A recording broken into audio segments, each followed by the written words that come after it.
నిఘా TV news కు స్వాగతం. ముందుగా హెడ్లైన్స్. 1,22,000 కోట్ల అణుశక్తి గ్రీన్ ఎనర్జీ ప్రాజెక్టులకు ప్రధాని మోదీ శ్రీకారం.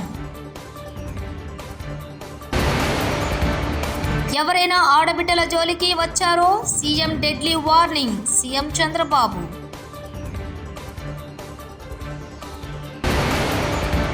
గంజాయిపై పటిష్ట చర్యలు తగ్గేదేలే అన్న హోంమంత్రి.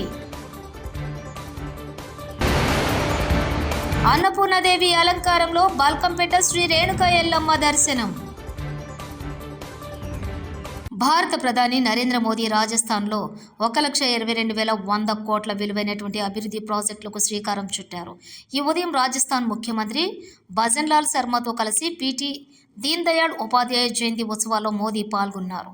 ఈ సందర్భంగా మోదీ దీన్ దయాళ్ కు పుష్పాంజలి ఘటించారు. जो स्वच्छ ऊर्जा यानी क्लीन एनर्जी में आगे रहेंगे। इसलिए हमारी सरकार स्वच्छ ऊर्जा के अभियान को एक जन आंदोलन बनाकर काम कर रही है। हमने पीएम सूर्यघर मुफ्त बिजली योजना शुरू की। आज इस योजना के तहत शहरों और गांवों में छतों पर सोलर पैनल लग रहे हैं। हमारे किसानों को सस्ती बिजली मिले, इसके लिए पीएम कुसुम योजना के तहत खेतों में भी सोलर पंप लगाए जा रहे हैं। आज इस दिशा में कई राज्यों में सोलर प्रोजेक्ट्स का उद्घाटन हुआ है।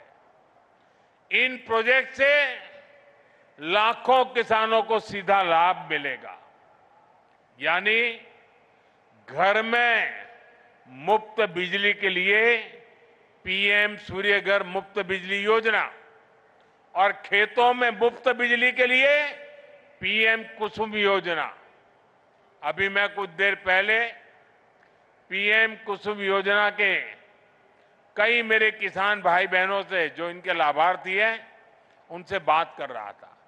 मैं महाराष्ट्र के भी किसान भाई बहनों से बात कर रहा था और वो अपने जो अनुभव बता रहे थे वो बहुत ही उत्साहवर्धक थे। सौर ऊर्जा से मुफ्त बिजली उनके लिए बहुत बड़ा वरदान साबित हो रहा है. ఆంధ్రప్రదేశ్లో శాంతి భద్రతలు, సోషల్ మీడియా అంశాలపై శాసనసభలో సీఎం చంద్రబాబు నాయుడు కీలక వ్యాఖ్యలు చేశారు. సామాజిక మాధ్యమాల్లో ఫేక్ ప్రచారాలు ఇష్టానుసారంగా ప్రవర్తిస్తే కఠినంగా చర్యలు తీసుకుంటామని హెచ్చరించారు. గత పాలకుల హయాంలో పోలీస్ వ్యవస్థ పూర్తిగా భ్రష్టు పట్టిందని, కూటమి అధికారంలోకి వచ్చిన సమయం నుంచి ఒక్కో వ్యవస్థను సరిదిద్దుకుంటూ వస్తున్నామన్నారు. నేరస్తులకు అండగా ఉండే రాజకీయ నేతలను తాను ఇంతవరకు చూడలేదని, రాజకీయ ముసుగులో ఉన్న నేరస్తులను బయట పెట్టారని, వారి ముసుగు తీస్తే ప్రజలే అర్థం చేసుకుంటారని తెలిపారు. కడాన దేశ వాళ్ళైతే ఇప్పుడు కూడా రాలేదు.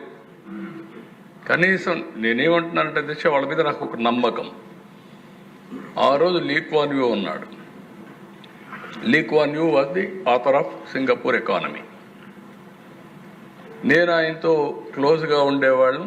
ఆయన పిఎంగా అయిన తర్వాత సీనియర్ మినిస్టర్గా ఉన్నప్పటి నుంచి వాళ్ళు ఏ విధంగా ఎంత రెస్పెక్టబుల్గా ఉంటారు. నేను పోయినప్పుడు ఇవన్నీ చూసిన తర్వాత చాలా గౌరవించి హైదరాబాద్ డెవలప్మెంట్కి సహకరించారు.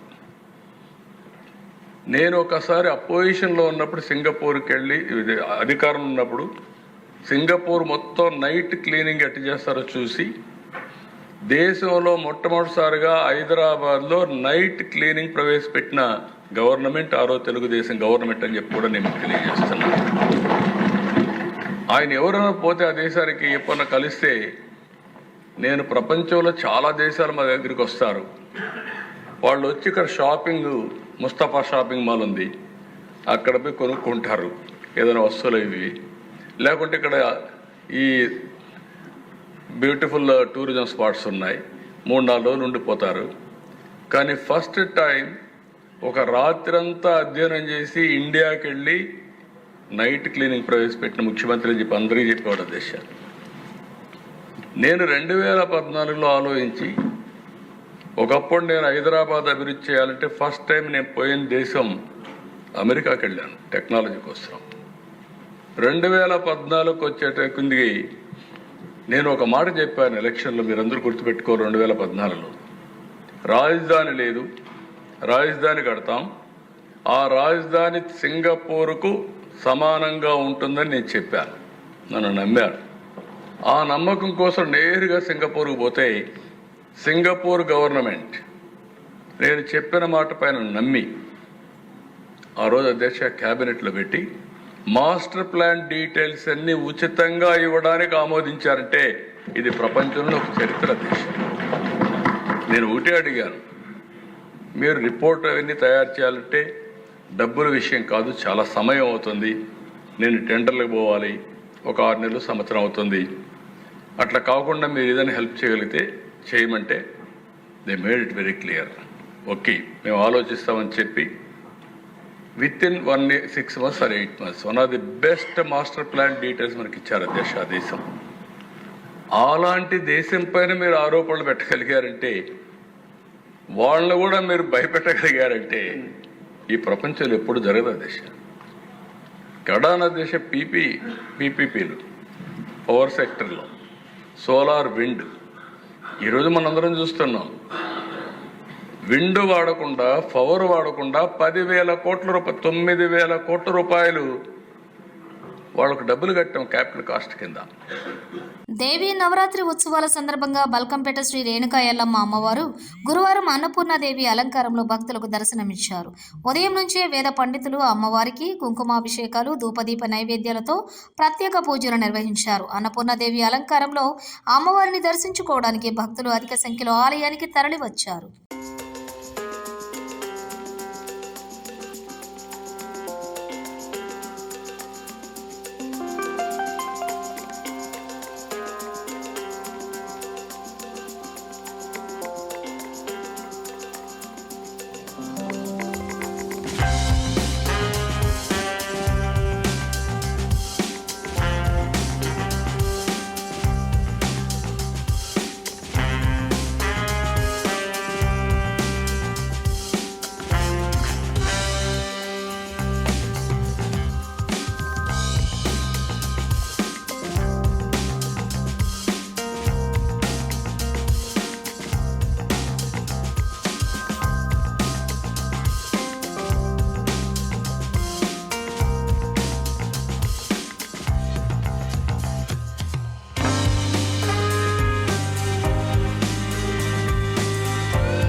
ఆంధ్రప్రదేశ్ శాసనసభలో శాంతి భద్రతలపై స్వల్పకాలిక చర్చ జరిగింది. ఈ సందర్భంగా హోంమంత్రి అనిత మాట్లాడుతూ, గతంలో పోలీసులను అతిగా ఉపయోగించడం జరిగిందని, దానికి నిదర్శనమే 151 నుంచి 11 సీట్లకు జగన్మోహన్ రెడ్డి పడిపోయారని అన్నారు. సీఎం, డిప్యూటీ సీఎం, మంత్రి లోకేష్తో పాటు పలువురిపై పోలీసులను ప్రయోగించారని గుర్తు చేశారు. చాలా మందికి తాము ఎందుకు జైలుకు వెళుతున్నామో కూడా తెలియని పరిస్థితి అప్పట్లో ఉండేదన్నారు. శాంతి భద్రతలను కాపాడటానికి ఎంతో ప్రయత్నించామని, ఈ ఏడాది రాష్ట్రంలో 16% నేరాలు తగ్గాయని వెల్లడించారు.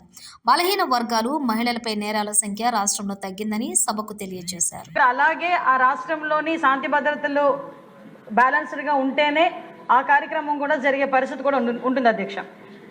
ఇంతకు ముందు అధ్యక్ష మీ అందరికీ తెలుసు, అతిగా పోలీసుని చట్టవిరుద్ధంగా ఉపయోగించడం, అదేవిధంగా దాన్ని బట్టి బేస్ వల్ల ప్రజల్లో ఒక అసంతృప్తి, అధికార దుర్వినియోగం, లేకపోతే ఇంకా ప్రజల మీద నమ్మకం కోల్పోవడం, ఇవన్నీ కూడా కనిపించినాయి అధ్యక్ష. దానికి నిదర్శనమే 151 సీట్లున్న జగన్మోహన్ రెడ్డి కేవలం 11 సీట్లకి పడిపోయి ఈరోజు ప్రతిపక్ష హోదాని అడుక్కునే పొజిషన్కి తీసుకొచ్చారంటే, ఆ రోజు శాంతి భద్రతలను అడ్డం పెట్టుకొని ఇష్టారాజ్యంగా ప్రవర్తించి మీలాంటి వాళ్ళ మీద, నాలాంటి వాళ్ళ మీదే కాకుండా సాక్షాత్తు ఇప్పుడు సీఎం గారు చంద్రబాబు నాయుడు గారి మీద, అదేవిధంగా డిప్యూటీ సీఎం గారు పవన్ కళ్యాణ్ గారి మీద, లోకేష్ బాబు గారి మీద, ఇక్కడ చాలా మంది మీద అక్రమంగా కేసులు పెట్టే పరిస్థితి.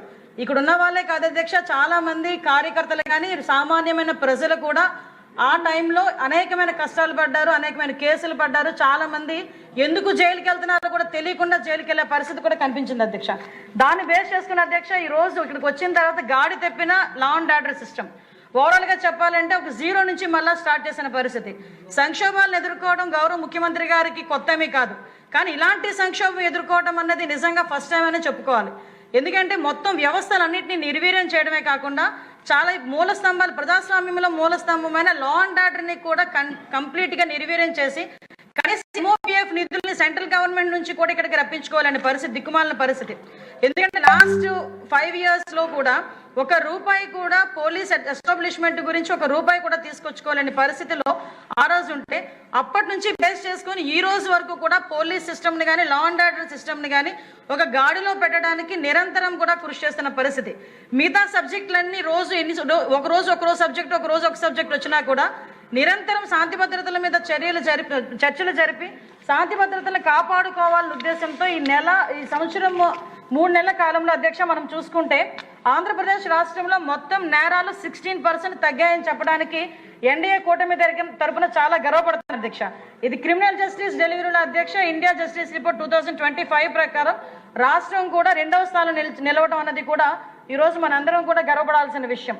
ఎస్పెషల్లీ మెయిన్ ఎజెండాగా నేరాలపై జీరో టాలరెన్స్ అన్నదాన్ని మెయిన్ ఎజెండాగా పెట్టుకొని ఈరోజు గౌరవ ముఖ్యమంత్రి గారు ఆధ్వర్యంలో ఈరోజు డిపార్ట్మెంట్ కానీ మేము కానీ అందరం కూడా పనిచేయడం అన్నది దీనికి ఒక నిదర్శనంగా ప్రతిబింబించే పరిస్థితి కూడా కనిపిస్తుంది అధ్యక్ష.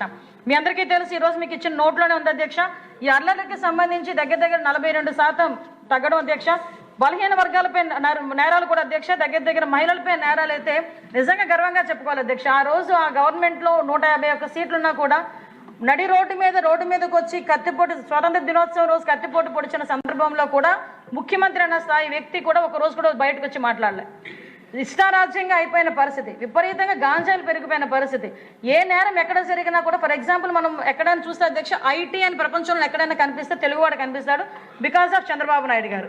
అలాంటిది లాస్ట్ 5 సంవత్సరాల పరిస్థితి ఎలా అయిపోయిందంటే గాంజాని ఎక్కడైనా కనిపిస్తే దాని మూలాలు ఎక్కడున్నాయంటే ఆంధ్రప్రదేశ్ వైపు చూపించే పరిస్థితులు కనిపించినాయంటే ఎంత దారుణంగా గాంజా కూడా ఒక స్కూల్ బ్యాగుల్లోకి, స్కూల్ దగ్గర చిన్న బడ్డీ కొట్టుల్లోకి వెళ్ళిపోయిందో మనందరికీ తెలుసు అధ్యక్ష. దాని నేపథ్యంలో ఆ టైంలో మహిళల మీద నేరాలు విపరీతంగా పెరిగిపోతే ఈరోజు మన గవర్నమెంట్ వచ్చిన తర్వాత మన సీఎం గారి చిత్తశుద్ధి వల్ల ఈరోజు మనందరం కూడా గర్వంగా చెప్పుకునేది 4.84% మహిళల మీద నేరాలు తగ్గాయని చెప్పడానికి కూడా నేను సంతోషం వ్యక్తం చేస్తున్నాను అధ్యక్ష. అదేవిధంగా SC STకి సంబంధించి అధ్యక్ష నేరాలు కూడా 15% తగ్గినాయి అధ్యక్ష. ఈరోజు అదేవిధంగా NDPS కేసులు అధ్యక్ష. ఇక్కడ ఒక విషయం చెప్పాలి అధ్యక్ష, ఇక్కడ మనకి సాధారణంగా ఇక్కడ లాస్ట్ 5 years గవర్నమెంట్లో పర్యవేక్షణ లోపం అన్నది, నిఘా వ్యవస్థ అన్నది పూర్తిగా విఫలమైందని చెప్పడానికి బెస్ట్ ఉదాహరణ ఏంటంటే గాంజా విచ్చలవిడితనం పెరిగిపోవడం అధ్యక్ష. దానిలో భాగంగానే మనం ఇంకొక ఆస్పెక్ట్ ఏంటంటే వీళ్ళందరూ కూడా చాలామంది రీసెర్చ్ చేసిన వాళ్ళు చెప్పింది కూడా ఏంటంటే లాస్ట్ 5 సంవత్సరాల్లో లిక్కర్ల రేటు విపరీతంగా పెరగటం, అదేవిధంగా కల్తీ లిక్కర్ అమ్మటం వల్ల చాలామంది ప్రజలు ఆ లిక్కర్ వైపు వెళ్లకుండా గాంజాని ఎక్కువ మందిని చూస్ చేసుకుని గాంజాని విచ్చలవిడితనం చేసిన పరిస్థితి కూడా ఉంది. ఆ టైంలో గాంజాకి ప్రత్యేకంగా ఎటువంటి వింగ్ ఏర్పాటు చేయకపోవడం, సెబ్ అని చెప్పి కేవలం ఇసుక మీద, మద్యం మీద వాళ్ళు 1,22,000 కోట్ల అణుశక్తి గ్రీన్ ఎనర్జీ ప్రాజెక్టులకు ప్రధాని మోదీ శ్రీకారం. ఎవరైనా ఆడబిడ్డల జోలికి వచ్చారో CM deadly warning, CM Chandrababu.